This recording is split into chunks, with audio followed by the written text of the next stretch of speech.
So ಇವತ್ತು ನಾನು introduce ಮಾಡಕ್ ಹೋಗ್ತಾ ಇದ್ದೀನಿ ಸಿಟ್ಲೆಟ್ಸ್ ಟ್ಯಾಂಕ್. ಸಿಟ್ಲೆಟ್ಸ್ ನೀರು ಮರೀನ್ ಟ್ಯಾಂಕ್ ಅಲ್ಲಿ. ಈಗ ನೀವು ಶಾಕಿಂಗ್ ಆಗಿಬಿಡೋದು, ಮರೀನ್ ಟ್ಯಾಂಕ್ ಅಲ್ಲಿ ಯಾರಾದರೂ ಸಿಟ್ಲೆಟ್ಸ್ ಹಾಕ್ತಾರಂತ.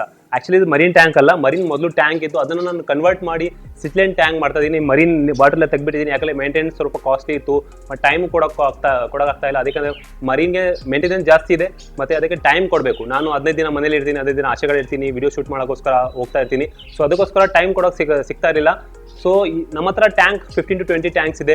ಸಿಟ್ಲೆಟ್ ಟ್ಯಾಂಕ್ಸ್ ಯಾವುದು ಇರಲಿಲ್ಲ, ಅದಕ್ಕೋಸ್ಕರ ಇವತ್ತು ನಾನು ಸಿಟ್ಲೆಟ್ ತೊಗೊಂಬಂದಿದ್ದೀನಿ. ದೊಡ್ಡದಾದ ಸಿಟ್ಲೆಟ್ ತೊಗೊಂಬಂದಿದ್ದೀನಿ, ಅದನ್ನು ಇಂಟ್ರೊಡ್ಯೂಸ್ ಮಾಡೋಕೆ ತೋರಿಸ್ತೀನಿ. ಟ್ಯಾಂಕ್ ಸೆಟಪ್ ನಂಬರ್ 1 ಇದೆ, ಯಾಕಂದ್ರೆ ನೋಡ್ಬೋದು ಟಾಪ್ ಮರೀನ್ ಟ್ಯಾಂಕ್ ಸೆಟಪ್ ಇದೆ. ಅದರಲ್ಲಿ ನಾವು ಸಿಟ್ಲೆಟ್ಸ್ ಹಾಕಿದ್ರೆ ಯಾವ ಥರ ಬರುತ್ತೆ, ಲುಕ್ ಬರುತ್ತೆ ನೋಡಬೇಕು. ಅದಕ್ಕೋಸ್ಕರ ವಿಡಿಯೋ ಎಂಟರ್ ನೋಡಿ. ಸೊ ಇಲ್ಲಿ ನೋಡಿ, ನಾನು ಸಿಟ್ಲೆಟ್ಸ್ ತೋರಿಸ್ತಾ ಇದ್ದೀನಿ. ದೊಡ್ಡದಾದ ಸೈಜಲ್ಲಿ ಸಿಟ್ಲೆಟ್ಸ್ ಇದ್ದಾವೆ. ಟೋಟಲ್ 12 ಸಿಟ್ಲೆಟ್ಸ್ ಇದ್ದಾವೆ. ಹೋಲ್ಸೇಲ್ ಪ್ಯಾಕ್ ಈ ಥರ ಸಿಗುತ್ತೆ. ಆ ಹೋಲ್ಸೇಲ್ ಪ್ಯಾಕೆ ನಾನು ತೊಗೊಂಡ್ಬಿಟ್ಟಿದ್ದೀನಿ. ಸೊ ನೀವು ಇಂಟ್ರೊಡ್ಯೂಸ್ ಮಾಡಬೇಕಂದ್ರೆ ಟ್ಯಾಂಕಲ್ಲಿ ಡೈರೆಕ್ಟ್ ಫಿಶಸ್ನ ಆ್ಯಡ್ ಮಾಡಬಾರ್ದು. ಯಾಕಂದರೆ ಡೈರೆಕ್ಟ್ ಫಿಶಸ್ನ ನೀವು ತೊಗೊಂಬಂದು ನೀರಿನಲ್ಲಿ ಹೊಸ ನೀರಲ್ಲಿ ಹಾಕ್ಬಿಟ್ರೆ ಸಡನ್ ವಾಟರ್ ಚೇಂಜಸ್ ಆಗಿಬಿಟ್ಟು, ಸಡನ್ ಟೆಂಪ್ರೇಚರ್ ಡ್ರಾಪ್ ಆಗಿಬಿಟ್ಟು ಅಥವಾ ಚೇಂಜಸ್ ಆಗಿಬಿಟ್ಟು ಫಿಶಸ್ ಶಾಕಲ್ಲಿ ಹೋಗಿಬಿಡ್ತಾರೆ. ಶಾಕಲ್ಲಿ ಹೋಗಿ ಅದು ಸುಸ್ತಾಗಿಬಿಡುತ್ತೆ. ಆಮೇಲೆ 1 ದಿನ 2 ದಿನ ಅಥವಾ 1 ವಾರದಲ್ಲಿ ಸತ್ತೋಗ್ಬಿಡುತ್ತೆ. ಯಾಕಂದರೆ ಅದು ಬಾಡಿ ಮೇಲೆ ರಿಯಾಕ್ಷನ್ ಬಂದಿರುತ್ತೆ. ಸೊ ಅದಕ್ಕೋಸ್ಕರ ಯಾವಾಗಲೂ ನೀವು ಫಿಶಸ್ಸು ಇಂಟ್ರೊಡ್ಯೂಸ್ ಮಾಡೋಂಗಿದ್ರೆ ಈ ಥರ ಫ್ಲೋಟಿಂಗ್ ಮಾಡಬೇಕು. ಅಟ್ಲೀಸ್ಟ್ 10 to 15 ಮಿನಿಟ್ಸು ಈ ಥರ ನೀರಿನ ಪಾಕೆಟ್ ನೀವು ತೊಗೊಂಬಂದಿರೋ ಮೀನಿನ ಪಾಕೆಟು ಫ್ಲೋಟಿಂಗ್ ಮಾಡೋಕ್ಕೆ ಬಿಡಬೇಕು. ಅದರಿಂದ ಏನಾಗುತ್ತೆ, ನಿಮ್ಮ ಹಳೆ ಟ್ಯಾಂಕಿನ ನೀರು ಮತ್ತು ಹೊಸ ನೀವು ತೊಗೊಂಬಂದಿರೋದು ಮೀನಿನ ಟೆಂಪ್ರೇಚರ್ ಎರಡೂ ಸೆಟ್ ಆಗುತ್ತೆ. ಒಂದೇ ಸಲ ಸೆಟ್ ಆಗುತ್ತೆ, ಸ್ವಲ್ಪ ಅದು ಒಂದು ಸಲ ಸೇಮ್ ಟೆಂಪ್ರೇಚರ್ ಸೆಟ್ ಆದಮೇಲೆ ನೀವು ಬರೀ ಫಿಶಸ್ನ ಇಂಟ್ರೊಡ್ಯೂಸ್ ಆ್ಯಡ್ ಮಾಡಬೇಕು. ಈ ಪಾಕೆಟಲ್ಲಿ ಇರುವ ನೀರನ್ನ ಯೂಸ್ ಮಾಡಬಾರ್ದು. ಯಾಕಂದರೆ ಪಾಕೆಟಲ್ಲಿ ಇರುವ ನೀರಿನಲ್ಲಿ ಆಲ್ರೆಡಿ ಆಕ್ಸಿಜನ್ ಎಕ್ಸಾಸ್ಟ್ ಆಗಿರುತ್ತೆ, ಮತ್ತು ಇದರಲ್ಲಿ ಆಲ್ರೆಡಿ ಫಿಶಸ್ಸು ಗಲೀಜು ಮಾಡಿರ್ತಾರೆ. ಅದಕ್ಕೋಸ್ಕರ ಬರೀ ಫಿಶಸ್ನ ತೆಗೆದು ಅದನ್ನು ನೀವು ಟ್ಯಾಂಕಲ್ಲಿ ಇಂಟ್ರೊಡ್ಯೂಸ್ ಮಾಡಬೇಕು. ಸೊ ಅದಕ್ಕೋಸ್ಕರ ಈಗ ನಾನು ಅಟ್ಲೀಸ್ಟ್ 15 ನಿಮಿಷ ಈ ಥರ ಫ್ಲೋಟ್ ಮಾಡೋಕ್ಕೆ ಬಿಡ್ತೀನಿ. ಯಾಕಂದರೆ ಎರಡು ನೀರು ಒಂದೇ ಸಲ ಟೆಂಪ್ರೇಚರ್, ನಿಮ್ಮ ಟ್ಯಾಂಕಿನ ಟೆಂಪ್ರೇಚರ್ ಬೇರೆ ಇರುತ್ತೆ, ನೀವು ತೊಗೊಂಬಂದಿರೋ ನೀರು ಆಚೆ ಕಡೆಯಿಂದ ಅದರ ಟೆಂಪ್ರೇಚರ್ ಬೇರೆದಿರುತ್ತೆ. ಸೊ ಎರಡೂ ಮ್ಯಾಚ್ ಆಗಿದ್ರೆ ಟೈಮ್ ಕೊಡಬೇಕು. ಮತ್ತು ಈ ಟೈಮಲ್ಲಿ ಯಾವುದೂ ಮೆಡಿಸಿನ್ ಯೂಸ್ ಮಾಡೋಕ್ಕೆ ಬೇಕಾಗಿಲ್ಲ. ಬರೀ ಫಿಶಸ್ನ ಈ ಥರ ಫ್ಲೋಟ್ ಮಾಡೋಕ್ಕೆ ಬಿಡಿ. 15 ನಿಮಿಷ ಆದಮೇಲೆ ನೋಡಿ, ಇದು 15 ನಿಮಿಷ ಆಯಿತು. ಇವಾಗ ನಾವು ನಮ್ಮ ಫಿಶಸ್ನ ಇಂಟ್ರೊಡ್ಯೂಸ್ ಮಾಡೋಗ್ತಾ ಇದ್ದೀವಿ. ಸೊ ಇಂಟ್ರೊಡ್ಯೂಸ್ ಮಾಡೋ ಮುಂಚೆ ನಾನು ಹೇಳಬೇಕಂದ್ರೆ, ನಿಮ್ಮ ಪಾಕೆಟಿನ ನೀರು ನೀವು ತೊಗೊಂಬಂದ್ರೆ ಬೀನಿನ ಪಾಕೆಟ್ ನೀರು ನೀವು ಟ್ಯಾಂಕಲ್ಲಿ ಹಾಕೋಕೆ ಹೋಗ್ಬೇಡಿ. ಯಾಕಂದರೆ ಆಮೇಲೆ ನಿಮ್ಮ ಟ್ಯಾಂಕಿನ ನೀರು ಕೂಡ ಗಲೀಜಾಗುತ್ತೆ. ಸೊ ಅದಕ್ಕೋಸ್ಕರ ಬರೀ ಫಿಶಸ್ಸನ್ನೇ ಹಾಕಬೇಕು. ಈ ಥರ ನೆಟ್ ಯೂಸ್ ಮಾಡ್ಕೊಳ್ಬೇಕಾದ್ರೆ ನೀವು, ಇಲ್ಲಾಂದರೆ ನಿಮ್ಗೆ ಯಾವ ಥರ ಸೌಲಭ್ಯ ಆಗುತ್ತೆ ಆ ಥರ ನೀವು ಫಿಶನ್ನು ಇಂಟ್ರೊಡ್ಯೂಸ್ ಮಾಡ್ಬೋದು. ಸೊ ನೋಡಿ, ನಾವು ಈ ಥರ 15 ನಿಮಿಷ ಆದಮೇಲೆ ಫಿಶಸ್ ಆ್ಯಡ್ ಬಿಟ್ಟರೆ ಫಿಶಸ್ ಯಾವ ಥರ ಆ್ಯಕ್ಟಿವ್ ಆಗಿದ್ದೆ, ತಮ್ಮ ಅಗ್ರೆಷನ್ ತೋರಿಸ್ತಾ ಇದೆ, ಮತ್ತು ಹೆಲ್ತು ಕೂಡ ನೋಡ್ಬೋದು ಫಿಶಸ್ ಹೆಂಗಿದೆ ಅಂತ. ಸೊ ಈ ಪ್ರಾಪರ್ ವೇ ನೀವು ಇಂಟ್ರೊಡ್ಯೂಸ್ ಮಾಡ್ತಾ ಇದ್ದರೆ ಫಿಶಸ್ ಯಾವಾಗಲೂ ಸಾಯೋದಿಲ್ಲ, ಮತ್ತು ಫಿಶಸ್ ಸ್ಟ್ರೆಸ್ಸಲ್ಲಿ ಹೋಗಲ್ಲ, ಫಿಶಸ್ ವೈಟ್ ಸ್ಪಾಟ್ ಬರಲ್ಲ. ಸೊ ರೆಕ್ಕೆ ಕೂಡ ಅದು ಫಿನ್ಸ್ ಬರುತ್ತಲ್ಲ, ಅದು ಕೂಡ ಏನೂ ಪ್ರಾಬ್ಲಮ್ ಬರೋದಿಲ್ಲ. ಸೊ ಈ ಥರ ಇಂಟ್ರೊಡ್ಯೂಸ್ ಮಾಡಬೇಕು. ಪ್ರಾಪರ್ ವೇ ಅಂತ ಹೇಳಬೇಕಂದ್ರೆ ಈ ಥರ ಪ್ರಾಪರ್ ನೀವು ಇಂಟ್ರೊಡ್ಯೂಸ್ ಮಾಡಬೇಕು.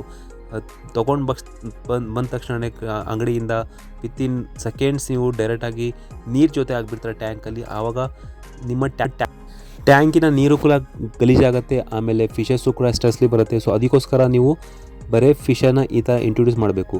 ನೋಡಿ, ಈಗ ಫಿಶಸ್ ಆದಮೇಲೆ ಯಾವ ಥರ ಬ್ಯೂಟಿಫುಲ್ ಕಾಣ್ತಾ ಇದೆ. ಇದು ಆಫ್ರಿಕನ್ ಸಿಟ್ಲೆಟ್ಸ್ ಅಂತಾರೆ. ಇದರಲ್ಲಿ 4-5 ವೆರೈಟಿ ಇದೆ. ಟೋಟಲ್ 12 ಫಿಶಸ್ ಇದ್ದಾವೆ. ಪೀಕಾಕ್ ಬಾಸ್ ಅಂತಾರೆ. 2 ರೆಡ್ ಆ್ಯಂಡ್ ಬ್ಲೂ ಕಲರ್ ಇದೆಯಲ್ಲ ಅದಕ್ಕೆ ಪೀಕಾಕ್ ಬಾಸ್ ಅಂತಾರೆ. ಬ್ಲೂ ಇದೆಯಲ್ಲ ಅದಕ್ಕೆ ಪೌಡರ್ ಬ್ಲೂ ಸಿಟ್ಲೆಟ್ಸ್ ಅಂತಾರೆ.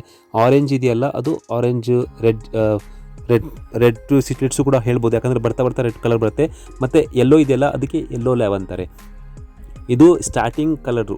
ಟ್ರಾನ್ಸ್ಪೋರ್ಟೇಷನ್ ಆದಮೇಲೆ ಮತ್ತು ಸ್ಟ್ರೆಸ್ಸಲ್ಲಿ ಇರ್ತಾರೆ, ಅದಕ್ಕೆ ಸ್ವಲ್ಪ ಕಲರ್ ಕಮ್ಮಿ ತೋರಿಸುತ್ತೆ. ಆದರೆ ಈ ಟ್ಯಾಂಕಲ್ಲಿ ಒಂದು ಸಲ ಸೆಟ್ ಆಗಿಬಿಟ್ರೆ ಫಿಶಸ್ಸು ನೀವು ಪ್ರಾಪರ್ ಹೀಟರು, ಫಿಲ್ಟರ್ ಸಿಸ್ಟಮ್ ಕೊಟ್ಟು, ಚೆನ್ನಾಗಿ ಆಹಾರ ಕೊಟ್ಟು ನೀವು ಸೆಟಪ್ ಮಾಡಿದರೆ ಇನ್ನೂ ಕಲರೇಷನ್ ಡಾರ್ಕ್ ತೋರಿಸುತ್ತೆ. ರೆಡ್ ಬಂದು ಫುಲ್ ರೆಡ್ ಆಗಿಬಿಡುತ್ತೆ, ಬ್ಲೂ ಬಂದು ಇನ್ನೂ ಜಾಸ್ತಿ ಬ್ಲೂ ಬರುತ್ತೆ, ಮತ್ತು ಯೆಲ್ಲೋ ಇದೆಯಲ್ಲ ಇನ್ನೂ ಬರ್ತಾ ಫುಲ್ ಯೆಲ್ಲೋ ಆಗಿಬಿಡುತ್ತೆ. ಸೊ ಆ ಥರ ನಿಮಗೆ ಕಲರೇಷನ್ ನೋಡೋಕ್ಕೆ ಸಿಗುತ್ತೆ. ಮತ್ತು ಸಿಟ್ಲೆಟ್ಸು ವೆರಿ ಆ್ಯಕ್ಟಿವ್ ಫಿಶ್ ಅಂತ ಹೇಳ್ಬೋದು.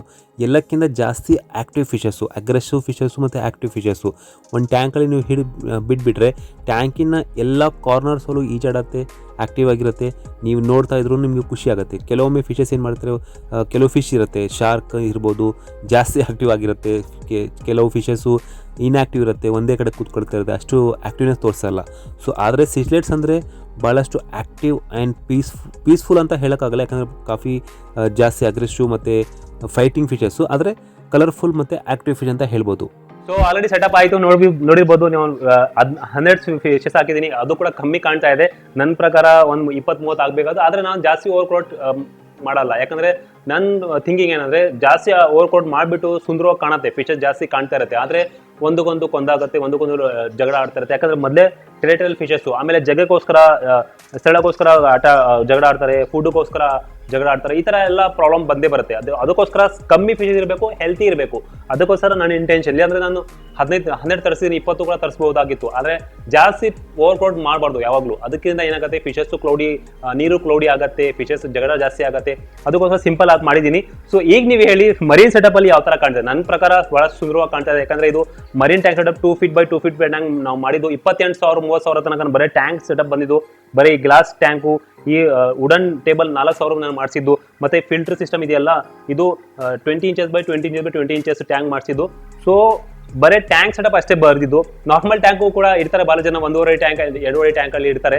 ಆದರೆ ನಾವು ಸ್ವಲ್ಪ ಒಳ್ಳೆ ಸೆಟಪಲ್ಲಿ ನಾವು ಸೆಟಪ್ ಮಾಡಿ ಹಾಕಿದ್ದೀವಿ. ಸೊ ಒಂದು ಎಕ್ಸ್ಪೆರಿಮೆಂಟ್ ಅಂತ ಹೇಳ್ಬೋದು. ಒಳ್ಳೆ ಸೆಟಪ್ಪು. ಮತ್ತು ಈ ಥರ ಸ್ಯಾಂಡ್ ಎಲ್ಲ ಮರೀನ್ ಸ್ಯಾಂಡ್ ಇದು, ಅದರಲ್ಲಿ ಹಾಕಿದ್ರೆ ಯಾವ ಥರ ಕಾಣುತ್ತೆ ಅಂದರೆ, ನಾರ್ಮಲ್ ವಾಟರೇ ಇದು. ಮರೀನ್ ವಾಟರ್ ಇದ್ದರೆ ತೆಗ್ಬಿಟ್ಟಿದ್ದೀನಿ, ನಾರ್ಮಲ್ ವಾಟರಲ್ಲಿ ಇಕ್ಕಿದ್ದೀನಿ. ಸೊ ನೋಡೋಣ, ಬರ್ತಾ ವಿಡಿಯೋ ಬರ್ತಾ ಇರುತ್ತೆ. ಇದರಲ್ಲಿ ನಾನು ಮುಂದೆ ಸೆನೆಗಲ್ ಆ್ಯಡ್ ಮಾಡ್ತೀನಿ, ಸೆನೆಗಲ್ ಫಿಶ್ ಬರ್ತಾರೆ, ಅದು ಆ್ಯಡ್ ಮಾಡೋಕ್ಕೆ ನಾನು ಪ್ರಯತ್ನ ಮಾಡ್ತೀನಿ. ಯಾಕಂದರೆ ಅದು ಕೂಡ ನನಗೆ ಭಾಳಷ್ಟು ಇಷ್ಟ. ನಂತರ ಮೊದಲು ಇತ್ತು, ಈಗ ಸದ್ಯಕ್ಕೆ ಯಾವುದೂ ಟ್ಯಾಂಕ್ ಸೆಟಪಲ್ಲಿ ಇಲ್ಲ. ಮತ್ತೆ ಇಂಟ್ರೊಡ್ಯೂಸ್ ಮಾಡೋಣ ಅಂತ ಯೋಚನೆ ಮಾಡ್ತಾ ಇದ್ದೀನಿ. ಜೊತೆಗೆ ಈಲ್ ಫಿಶಸ್ ಹಾಕ್ತೀನಿ. ಈಲ್ ಫಿಶಸ್ ಕೂಡ ಒಂದು ಹಾವು ಥರ ಕಾಣುತ್ತೆ, ಅದು ಕೂಡ ಹಾಕೋಣ ಪ್ರಯತ್ನ ಮಾಡ್ತಾ ಇದ್ದೀನಿ. ಸೊ ನೀವು ಹೇಳಿ ಸಜೆಷನ್ಸಲ್ಲಿ, ಕಮೆಂಟ್ಸಲ್ಲಿ ಹೇಳಿ ಯಾವ ಫಿಶ್ ನಾವು ಇದರಲ್ಲಿ ಇಂಟ್ರೊಡ್ಯೂಸ್ ಮಾಡ್ಬೋದು ಅಂತ. ಮತ್ತು ಟ್ಯಾಂಕ್ ಸೆಟಪ್ ಎಷ್ಟು ರೇಟಿಂಗ್ ಕೊಡ್ತೀರಾ ಅದು ಹೇಳಿ. ಯಾಕಂದರೆ ಇದ್ರ ಫಿಲ್ ಸಿಸ್ಟಮ್ ಕೂಡ ಭಾಳಷ್ಟು ಹೆವಿ ಫಿಲ್ಟರ್ ಸಿಸ್ಟಮ್ ಅಂತ ಹೇಳ್ಬೋದು. ಯಾಕಂದರೆ ಇದರಲ್ಲಿ ನಾವು ಹಾಕಿರೋದು ಮೀಡಿಯಾ, ಸ್ಪಾಂಚು, ಇದರಲ್ಲಿ ಫಿಲ್ಟರ್ ಸಿಸ್ಟಮ್, ಲೈಟಿಂಗ್ ಎಲ್ಲ ನೋಡಬೇಕಂದ್ರೆ ಎಲ್ಲ ಟಾಪ್ 1. ಇದರಲ್ಲಿ ಮರೀನ್ ಲೈಟಿಂಗ್, ಇದು ಬ್ಲೂ ಲೈಟ್ ನೋಡ್ಬೋದು. ಆದರೆ ಬ್ಲೂ ಲೈಟ್ ಹಾಕಿದರೆ ಅಷ್ಟು ಚೆನ್ನಾಗಿ ಕಾಣ್ತಾ ಇಲ್ಲ. ಅದಕ್ಕೋಸ್ಕರ ನಾನು ವೈಟ್ ಲೈಟ್ ಯೂಸ್ ಮಾಡ್ತಾ ಇದ್ದೀನಿ. ಹ್ಯಾಂಗಿಂಗ್ ಲೈಟ್ ಇದೆ. ಸೊ ಫಿಲ್ಟರ್ ಸಿಸ್ಟಮ್ ಸಂಪ್ ಇದೆ. ನಾನೇ ಎಲ್ಲ ಡಿಸೈನ್ ಮಾಡಿರೋದು, ನೀವು ನೋಡಿರ್ಬೋದು. ಆಲ್ರೆಡಿ ನಾನು ವಿಡಿಯೋ ಬಹಳಷ್ಟು ಅಪ್ಲೋಡ್ ಮಾಡಿದ್ದೀನಿ, ಹಿಂದಿ ಚಾನಲಲ್ಲಿ ಇದೆ, ಕನ್ನಡ ಚಾನಲ್ ಕೂಡ ಮುಂದೆ ಬರ್ತಾ ಇರುತ್ತೆ ಅದು.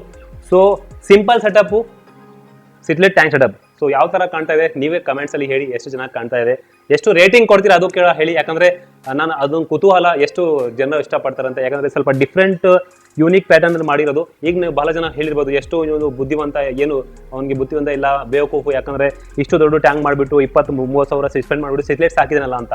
ಸಿಟ್ಲೆಟ್ಸ್ ಕೂಡ ಒಳ್ಳೆ ಫಿಶಸ್ಸೇ, ಆದರೆ ಒಳ್ಳೆ ಸೆಟಪ್ ಕೊಟ್ಟಿದ್ರೆ ಯಾವ ಥರ ಕಾಣುತ್ತೆ ಅಂತ ಒಂದು ಎಕ್ಸ್ಪೆರಿಮೆಂಟ್ ಮಾಡ್ತಾ ಇದ್ದೀನಿ. ಸೊ ಗೈಸ್, ಸಪೋರ್ಟ್ ಮಾಡಿ, ಶೇರ್ ಮಾಡಿ.